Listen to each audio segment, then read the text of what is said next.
برداد مکان من که شغنام وطن است.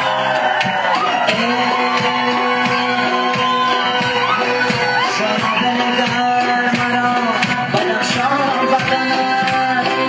در باغ و خان من جوشان وطن است.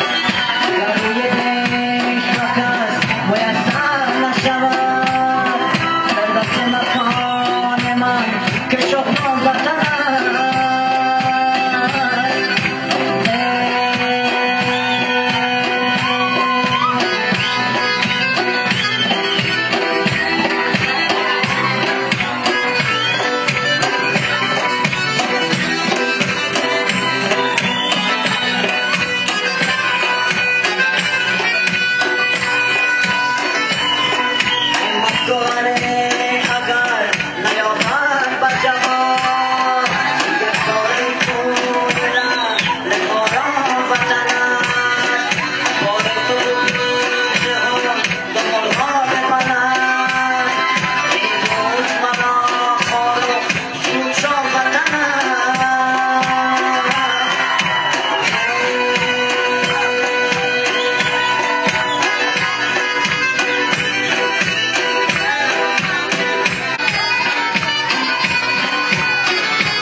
شاه در جان من است.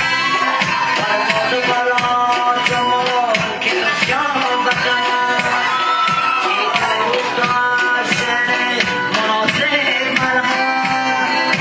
والله خسرم مرا بدخشان وطن است.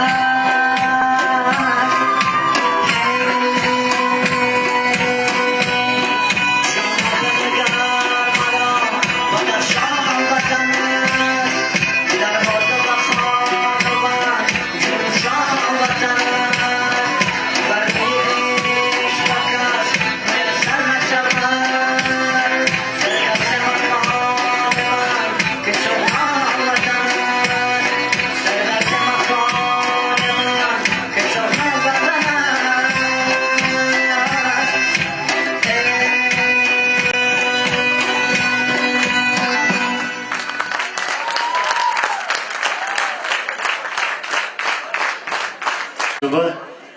در کتاب نکهت صبح و فکرم در صحیفه 39 یک شعر دارند، ای اشک.